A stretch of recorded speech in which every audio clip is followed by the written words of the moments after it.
আসসালামু আলাইকুম। আজকে আমরা শিখব আর্টিকেলের কিছু বেসিক এবং কিছু রুল। চলুন শুরু করা যাক।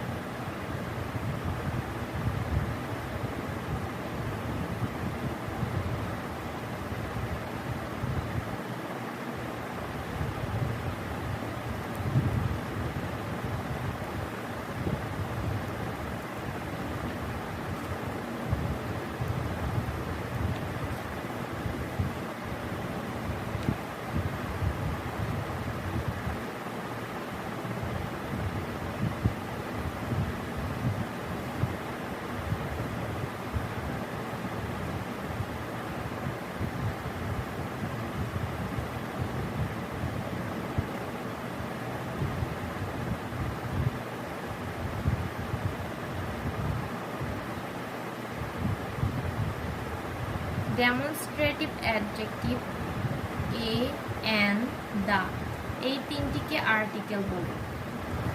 আর্টিকেল অর্থ পদাশ্রিত শব্দ অথবা নির্দেশক। আর্টিকেল বসে নাউনের আগে আর্টিকেল বসে। এখন কিছু এক্সাম্পল দেখা যাক। He is honest man. এখানে অনেস্ট শব্দটিতে উচ্চারণ হওয়ার সময় অয়ের মতো উচ্চারণ হয়।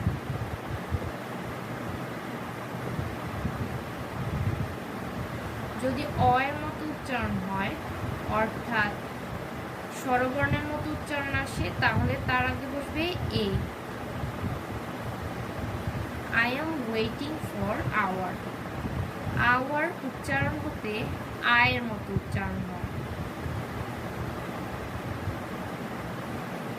যা একটি স্বরবর্ণ। এখানে বসবে অ্যান। এখানেও অ্যান বসবে। যদি স্বরবর্ণের মতো উচ্চারণ হয় তাহলে অ্যান বসবে।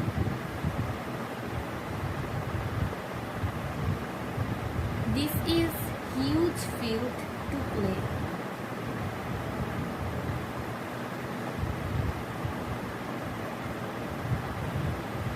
হিউজ ব্যঞ্জন বর্ণের মতো উচ্চারণ হচ্ছে, তাই তার আগে এ বসবে। ব্যঞ্জন বর্ণের মতো উচ্চারণ হলে তার আগে এ বসবে। এয়ার।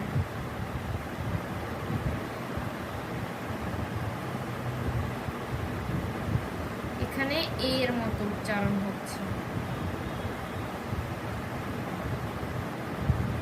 স্বরবর্ণের মতো অর্থাৎ, তাই এক্ষেত্রে অ্যান বসবে। এয়ার অর্থ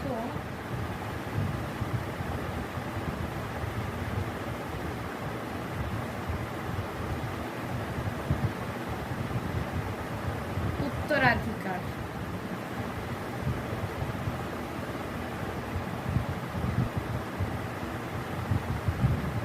ইউরোপিয়ান।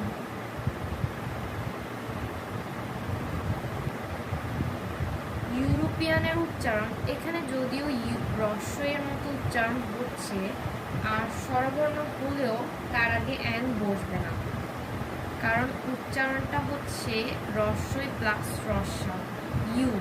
ইউ এর মতো উচ্চারণ হয় ইউরোপিয়ান, তাই এর আগে এ বসবে।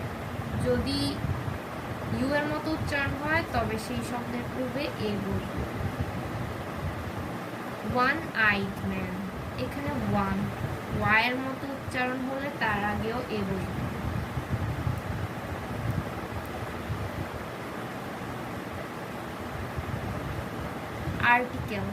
আর্টিকেল দুই প্রকার, ইনডিফিনিট, ডিফিনিট। এখন রুল 1 দেখা যাক। নাউনের আগে few, little, good, many, lot of, great many ইত্যাদি থাকে, তবে সেই শব্দের পূর্বে এ বসে। যেমন 1 নম্বর এক্সাম্পলে দেখা যাচ্ছে he lived dash great many years. Rule অনুযায়ী গ্রেট মেনি থাকলে এ বসে, সেক্ষেত্রে এখানে এ বসবে। He made dash few mistakes. Rule অনুযায়ী ফিউ থাকলে এ বসে, তাই এ। এটার ক্ষেত্রেও সেম, লিটল থাকলে এ বসে।